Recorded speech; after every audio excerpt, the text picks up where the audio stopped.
2018년 평창 동계올림픽 쇼트트랙 금메달리스트인 임효준이 중국 귀화를 결정해 화제가 되고 있습니다.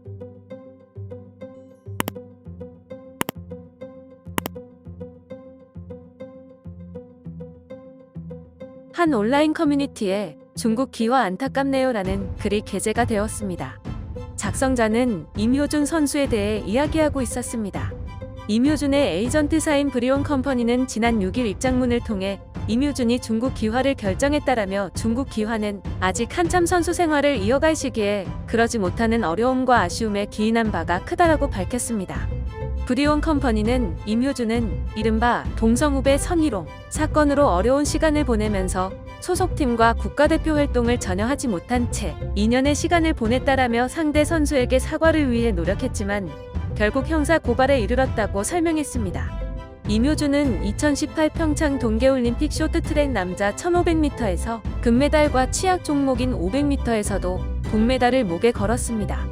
이 외에도 세계 선수권 대회에서도 총 6개의 금메달을 따냈던 임효준은 쇼트트랙 강국 한국에서도 에이스로 기대를 한몸에 받았었습니다. 하지만 2019년 6월 장난으로 모든 것이 무너졌습니다.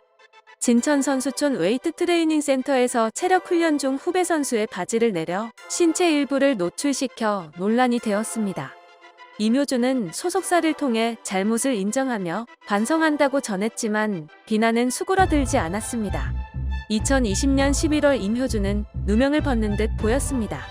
2심에서 재판부는 원심을 파기하고 임효준에게 무죄를 선고했습니다.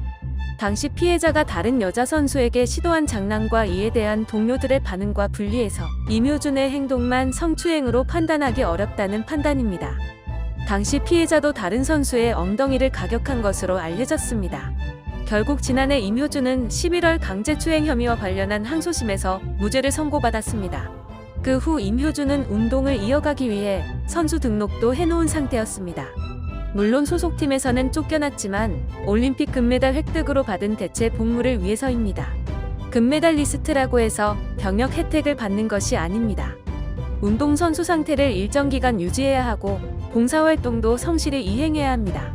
하지만 대법원 판결에 따라서는 징계가 재개될 수도 있는 상황에서 임효준은 올림픽 금메달 획득으로 얻은 의무도 마치지 않아 이 또한 논란이 될 수 있습니다. 임효준은 현재 진행 중인 재판 때문에 선수 자격으로 2022년 베이징 올림픽에 출전할 수 없을 가능성이 큰 상황입니다.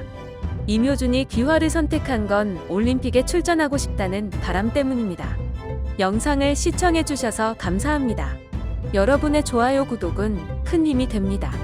지금까지 뉴스킹이었습니다.